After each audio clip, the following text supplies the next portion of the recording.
Friends ನಮಸ್ಕಾರ. ನಾನು ಸಹಿತ ಇವತ್ತು ಏನು ಮಾಡತ್ತನಂದ್ರೆ ಜವಾರಿ ಆಲೂಗಡ್ಡೆ ತೊಗೊಂಡು ನೋಡ್ರಿ, ಸಣ್ಣ ಇರ್ತಾವ್ರಲ್ಲೇ ಅಥವಾ ಹಿಂಗೆ ದೊಡ್ಡ ದೊಡ್ಡ ಕಟ್ ಮಾಡ್ಕೊಂಡು ಒಂದ್ರಾಗ ಎರಡು ಭಾಗ ಅಥವಾ ಎಣ್ಣೆ ಹಚ್ಚಿ ಹುರ್ಕೊಳಕತ್ತೀನಿ ರೀ. ಇದ್ರದ್ದು ಮಸ್ತ್ ಹುರಿದು ಹೆಂಗೆ ಪಲ್ಯ ಮಾಡೋದನ್ನು ತೋರ್ಸತ್ತೀನಿ ರೀ. ಹಿಂಗೆ ಕೆಂಪಾಗೋ ಮಟ್ಟ ಹುರ್ಕೋಬೇಕು ರೀ. ಇದು ಮಸ್ತ್ ಅಂದ್ರೆ ಮಸ್ತ್ ರುಚಿಯಾಗಿರ್ತೈತೆ ರೀ ಪಲ್ಯ. ನೀವು ಒಂದು ಸರ್ಫಿರಿ ಹಿಂಗೆ ನಾ ಮಾಡಿದ ರೀತಿನ ಮಾಡ್ಕೊಂಡು ತಿಂದು ಕಮೆಂಟ್ ಮಾಡಿ ಹೇಳ್ರಿ ನನಗೆ ಎಷ್ಟು ರುಚಿಯಾಗಿರ್ತೈತೆ ರೀ. ಈಗ ಒಂದೆರಡು ದೊಡ್ಡ ದೊಡ್ಡ ಕಟ್ ಮಾಡ್ಕೊಂತಿರೋ ಉಳ್ಳಾಗಡ್ಡಿ ತೊಗೊಂಡು ಎಣ್ಣೆ ಹಚ್ಚಿ ಹುರ್ಕೊಳತ್ತೀನಿ ರೀ. ಅದಕ್ಕೆ 4 ಸಲ ಶುಂಠಿ ಹಾಕಿದನು ರೀ. ಟಮಾಟಿ ಜವಾರಿವ ಒಂದೆರಡು ತೊಗೊಂಡಿನು. ಬೆಳ್ಳುಳ್ಳಿ ರೀ ಒಂದು ಸ್ವಲ್ಪ ಜಾಸ್ತಿನೇ ಹಾಕ್ಕೊಂಡನು.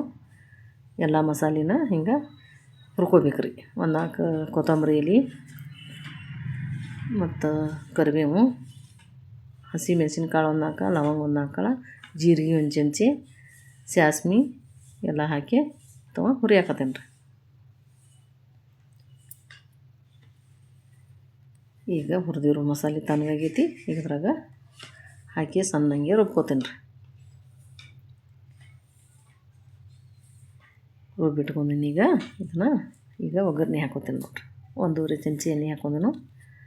ಒಂದು ಸ್ವಲ್ಪ ಹಿಂಗೆ ಹಾಕ್ಕೊಳಕತ್ತೀನಿ ರೀ. 1 ಚಮಚಿ ಸಾಸ್ಮೆ, 1 ಚಮಚಿ ಜೀರಿಗೆ, ಉದ್ದುದಕಾಯಿ ಹೆಚ್ಚಿಟ್ಕೊಂಡಿರುವ ಹಸಿಮೆಣ್ಸಿನ್ಕಾಯಿ, 2 ಪಲಾವ್ ಎಲೆ, ಉಳ್ಳಾಗಡ್ಡಿ, ಕರಿಬೇವು ಹಾಕಿ ಹಿಂಗೆ ಫ್ರೈ ಮಾಡ್ಕೊಳ್ಬೇಕು ರೀ. ಮೆಣ್ಸಿನ್ಕಾಯಿ ಪಲ್ಯದ ನಡಕ್ಕೆ ಸಿಗೋದ್ರಿಂದ ಭಾಳ ಟೇಸ್ಟಾಗಿರ್ತೈತೆ ರೀ. ರೊಟ್ಟಿ ಜೊತೆ ಚಪಾತಿಗೆ ತಿನ್ನೋಕೆ. ಅರ್ಶಿಣ ಪುಡಿ 1 ಚಮಚಿ ಹಾಕೊಂಡನ್ ರೀ. ಇವೆಲ್ಲ ಕೆಂಪಾಗ ಮಟ್ಟ ಹುರ್ಕೋಬೇಕು ರೀ. ಎಣ್ಣೆನೂ ಒಂದು ಸ್ವಲ್ಪ ಕಡಿಮೆನ ಬಳಸ್ಬೇಕು ರೀ ಅಡುಗೆಯಾಗ. ರುಬ್ಬಿರೋ ಮಸಾಲ ಎಲ್ಲನೂ ಇದ್ರಾಗ ಹಾಕಾಕತ್ತೀನಿ ರೀ.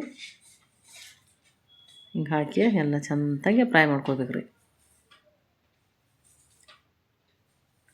ಈಗ ಮಸಾಲೆ ಖಾರ ಹಾಕಾಕತ್ತೀನಿ ರೀ. 1 ಚಮಚಿ ಹಾಕೊಂಡ್ನು. ಮ್ಯಾಗ ಒಂದು ಅರ್ಧ ಚಮಚಿ ಹಾಕೀನಿ ರೀ. ಈಗ ಉಳಿದಿರೋ ಮಸಾಲೆ ನೀರನ್ನು ಅದ್ರಾಗನ ಸೇರಿಸಿ ಎಲ್ಲ ಸರಿಯಾಗಿ ಮಿಕ್ಸ್ ಮಾಡ್ಕೊತೀನಿ ನೋಡಿರಿ.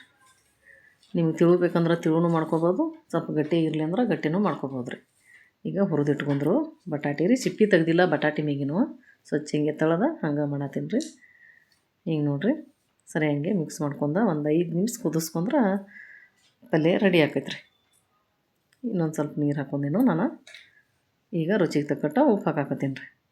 ಮ್ಯಾಲೆ ಕೊತ್ತಂಬರಿ ಸೊಪ್ಪು ಹಾಕಾಕತ್ತೀನು. ಹಾಕಿ ಒಂದು 5 ನಿಮಿಷ ಕುದಿಸ್ಕೋಬೇಕು ರೀ ಇದನ್ನು. ಈಗ ಪಲ್ಯ ರೇಟ್ ರುಚಿಗಿರ್ತೈತೆ ರೀ. ನೀವು ಮಾಡ್ಕೊಂಡು ತಿಂದು ನೋಡಿರಿ, ಅದ್ರ ಟೇಸ್ಟ್ ಗೊತ್ತಾಕೈತಿ. ಹಂಗೆ ಗೊತ್ತಾಗಂಗಿಲ್ಲ ನೋಡಿರಿ. ಆಯ್ತು, ಈಗ ರೆಡಿ ಆಯ್ತು ಪಲ್ಯ. ಮ್ಯಾಲೆ ಒಂದು ಸ್ವಲ್ಪ ಕೊತ್ತಂಬರಿ ಸೊಪ್ಪು ಉದುರಿಸ್ಕೊಂಡು ಈಗ ಬಂದ್ ಮಾಡಿಬಿಡ್ತೀನಿ ರೀ ಗ್ಯಾಸ್.